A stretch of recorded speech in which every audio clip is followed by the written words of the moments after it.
Alrighty, ladies and gentlemen, we've gotten quite a bit of news regarding Wuthering Waves 3.1 over the past few days, and also regarding the new unit arriving in Wuthering Waves 3.0.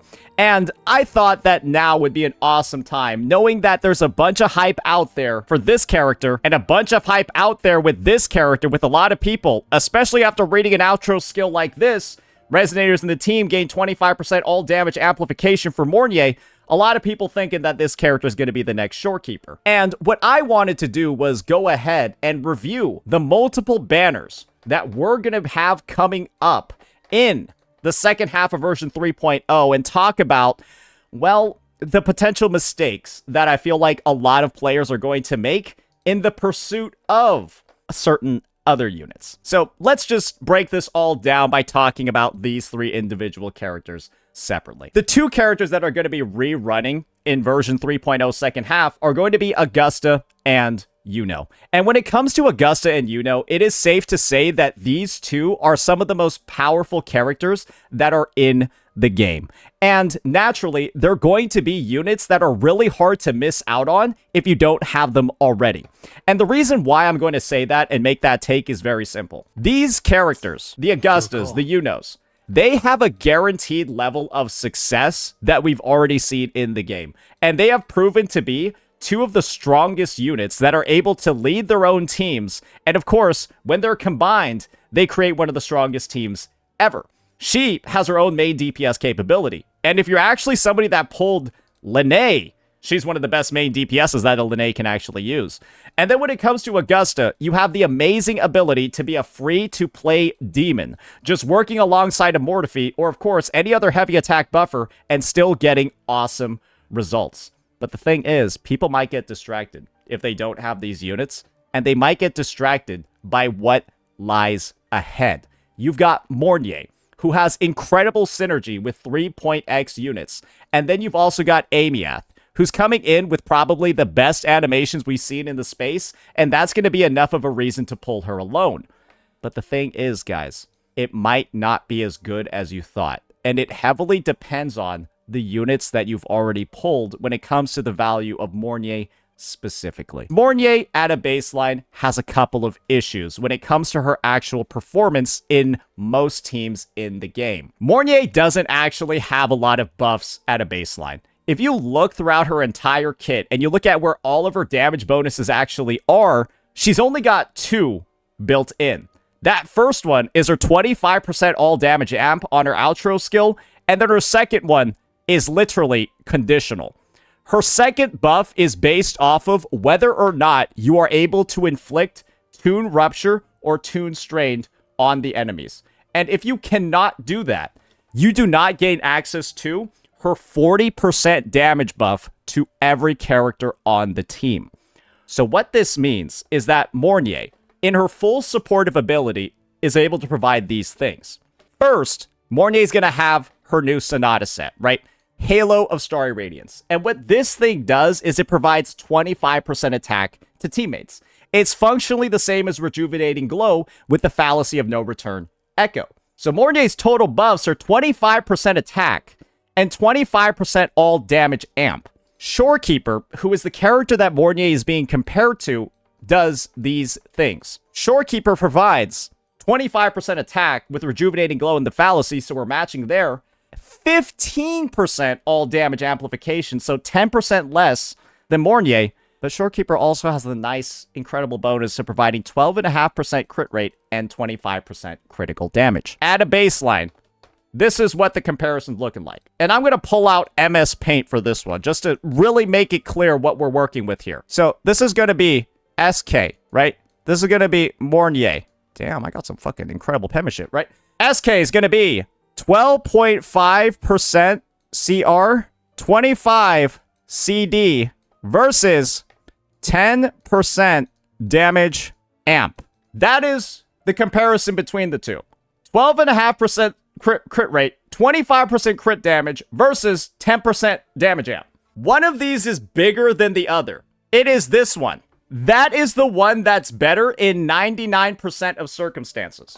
What this means is that unless Mornye is paired up with one of her specific teammates that's able to give her Tune Rupture or Tune Strained, that is the comparison between the two. Mornye is going to be a downgrade, damage-wise, in every single lineup, unless you have this damage bonus doing some work. And guess what, guys?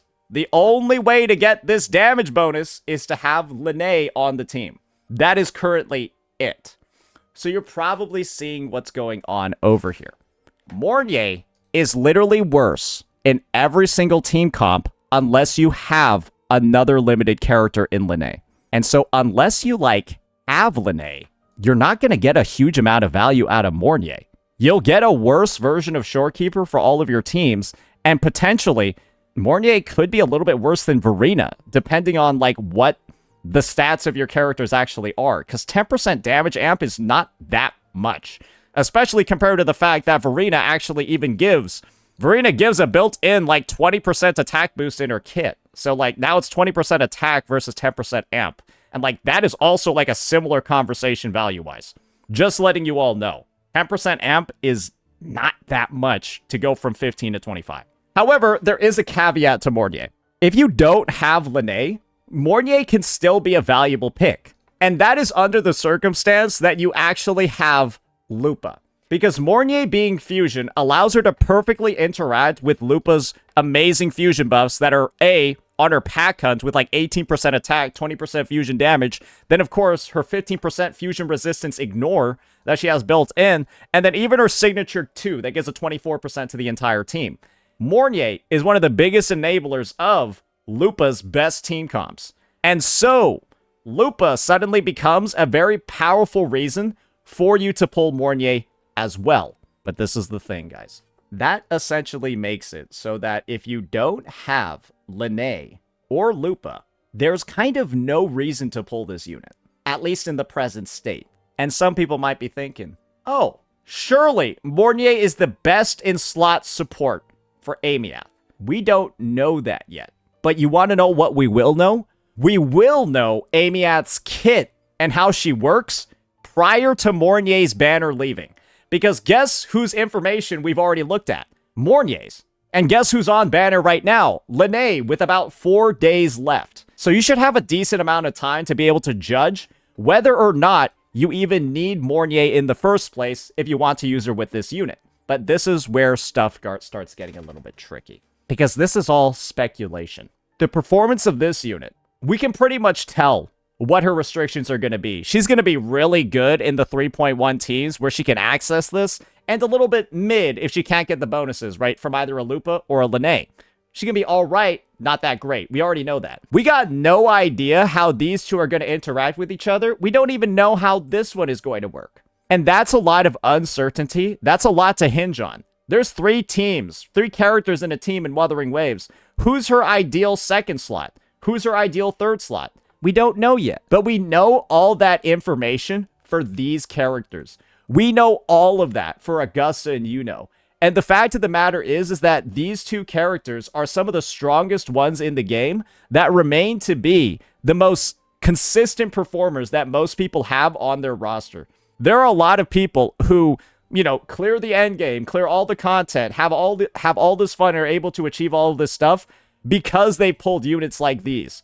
And this is my take. These are the 2 potentially most valuable units in the game. There's just not a lot of characters that are able to, work in different free-to-play lineups, work with a bunch of different free-to-play characters, and perhaps most importantly of all, build into so many different teams. Because like I said before, she can be a main DPS. She's also a healer. She's also a sub-DPS that has the best outro skill in the game. And then she's amazing in free-to-play lineups with Mornye and just solo carries teams, even with a Verena, and absolutely gets the job done in a bunch of different contexts.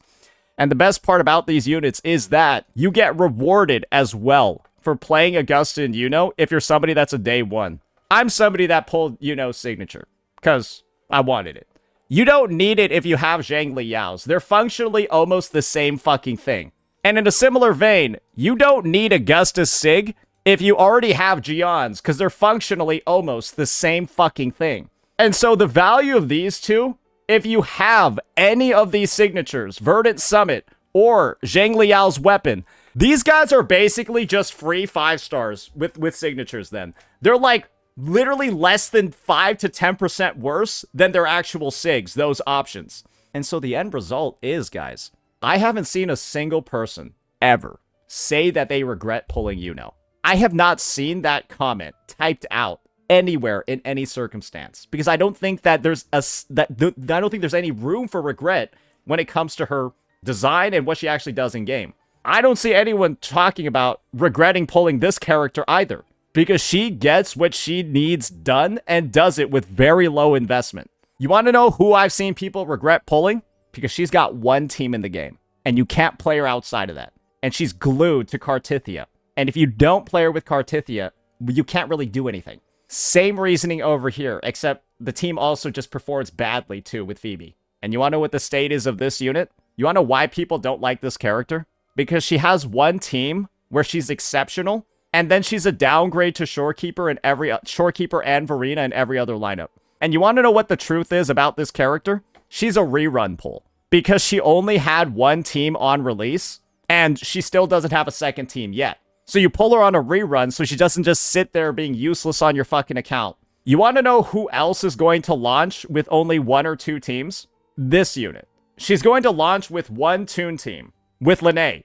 And I guess maybe, right, you can decide, oh, that's going to be a wheelchair core that you can attach to a bunch of other people. But the idea is that without Lene, she's going to be a worse Shorekeeper. Or without Lupa, she's just going to be a worse Shorekeeper. And that's what she is without those 2 units. But if she does have either of those 2, you have a bunch of different teams that start opening up. Pretend, for this example, that, fuck it, we'll use Chu Yan as our Mornye. I know that doesn't make much sense. Imagine that we run Mornye, Lupa, and Galbraina now as one team. But we can also make it, instead of Galbraina, Brant. We can also make it Chang Li. Or fuck it, if we really want to get spicy with it, we could do an Encore, or God, Encore would actually be really good. Like, this team's going to be cracked. Okay, I just want to let you guys know in advance, this team's going to be busted. It's going to be really good. Like, it's going to destroy a lot of shit in the game. It'll be fine. Or Chisa as well. That alone gives Mornye a lot more value. But the fact of the matter is that if you already had the Mono Fusion core in the first place, it's also kind of not really needed, right? Like, if you already had this as well, which you probably do, that's not much of an increase, is it? Going from that to putting Mornye in. It'll be better for sure. But it's also like, chances are you probably already had that team ready to go. And so, this is where the real value of Mornye is going to be. And once again, Chuyan's going to be Mornye. Mornye, Lene. Now you have that 40% damage boost. And now you can put in, basically, a bunch of different characters into here. And they're all going to be good, right? You can put in the Zhang Liao. You can put in the Calcharo. God forbid, you can probably put in Havoc Rover and they'll destroy shit too. But that's the difference over here. I think Mornye is already better than Chisa. Without a doubt, Mornye is already better than Chisa. Because you're going to have more teams, more ways to accommodate her, and more different play styles that would actually be fun compared to Chisa. Without a doubt. I've already shown you how many more teams there are going to be. But there's still the insane restriction of, unless you have one of these 2 characters to work alongside your Mornye, guys, those teams don't exist. None of those teams that I talked about exist unless you have one of these 2 characters for your Mornye. So are you beginning to see now why I'm saying people are potentially making some massive mistakes here? Because if you pull this unit and you don't have Lene and you don't have Lupa, you will regret it. You will absolutely regret it. And the character will feel not at the same level of as Chisa, but worse than Chisa. Unless you're the dipshit that pulled Chisa without having any negative status teams at all. There are some people that did that, right? They pulled Chisa and they still don't have Kartithia or Chacona. That's what you will be like pulling your Mornye without a Lupa and without a Lene. You're like the guy that pulled Chisa without Chacona and Kartithia. And somebody in chat said it well. That's a quit angle. That's a, damn, I bricked my fucking account and I kind of want to quit the game now. Because no matter what I do, because I wasted my pulls on the wrong unit for now, I cannot build any teams. I can't clear anything else. That's the issue. That's the problem. There's a lot of room for a player to make an awful mistake over here with their pulls and lose out on guaranteed performance, on guaranteed success, which you would get from these units, and then they end up pulling the equivalent of Chisa in Mornye because they don't have the prerequisites for Mornye to shine on their account. So that's why I'm making this video, ladies and gentlemen. Because I made a similar video for Aemeath before. You're probably going to have prerequisites to really make these units work. And there have been too many situations in the past. And I think you can probably blame Kuro's release schedule or something like that. I don't really know who's at fault. Probably the player for pulling in the first place. Because nobody made you fucking click the 10x banner, right? There have been too many situations where somebody pulls a unit and it sits there collecting dust, not doing anything for several months. And if you do that in a game like this, that will just make you not want to fucking play anymore because you play these games to get more characters and do those pulls. And when that amounts to a waste or nothing, or you're like, damn, I should have just waited until a rerun, brother, that's the #1 way to quit the game because you feel like your time got wasted. So hopefully, y'all don't do it here. We don't repeat this again. Because what is the use case of a character? It's defined by the developers. And Kuro decided Chisa was going to be useless for 80 days. They made the decision to make her useless for 80 days. The same thing could happen to Mornye, where she's hard locked to Lene and never has another character that can inflict Toon Rupture or Strained.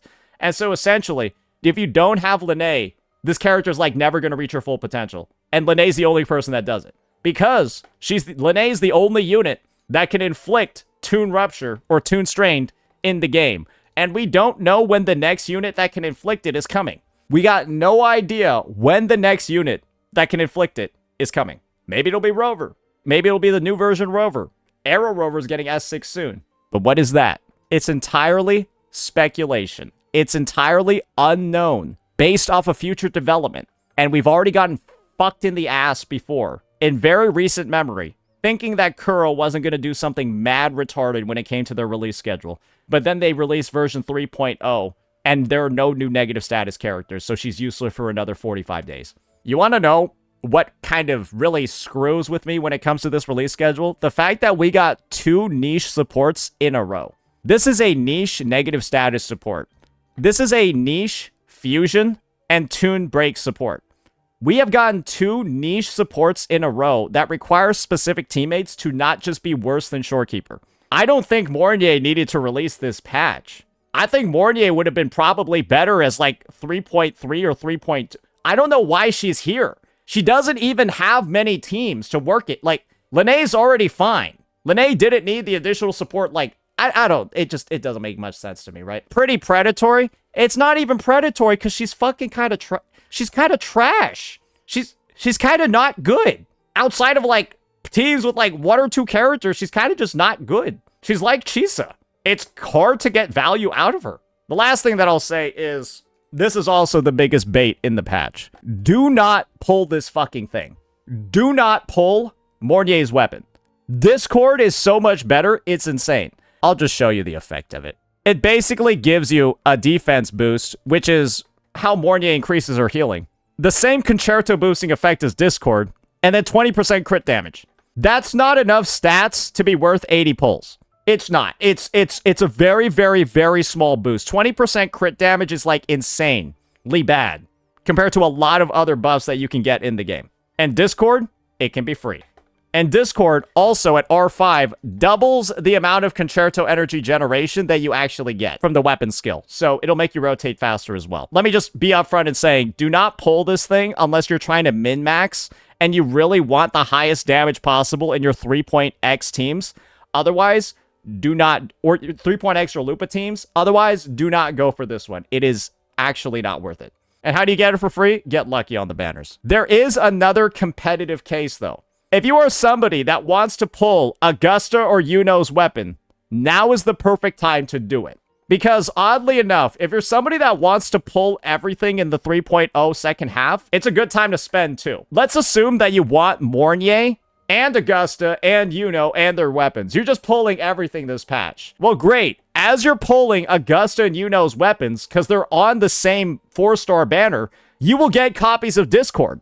So the ideal way is really pull Mornye, pull Augusta or Yuno's weapon, and get copies of Discord as you're getting Augusta or Yuno's weapon for Mornye. That's the ideal way to go if you're somebody that has quite a few pulls and you don't have Augusta or Yuno's weapon and you want Mornye. But I mean, chances are pretty decent of that. Maybe if you do want to spend, that's a good idea to go for it because, yeah, this is going to be Mornye's best 4-star. But that's just a take. I'm not going to go out here and tell you to do it. You can also just get lucky and just randomly get this on any 4-star drop ever. Overall, though, there's a lot of room to go wrong on 3.0 second half. And hopefully this video, this breakdown, the deep dives, not really deep dives, but the dives that we've done into the various kits and the potential in the teams has educated you all on the best path forward based off of your account. Because there's no solid answer to give to any player about whether or not they should pull this unit. It's entirely based off of the other units that you actually have in the first place. And that will determine whether or not she's a must pull. But I've made plenty of videos on that already. This is more so to just warn you guys. These characters kind of just are must pulls. She's conditional. She's probably going to be conditional. There's no conditions here. I can tell anybody ever, hey, if you don't have Augusta or Yuno, you should probably pull them. And that advice will be right 99% of the time. And so we got to make sure that people don't get too distracted by what's ahead and miss what's right in front of them. Let me know what you all thought. Peace out.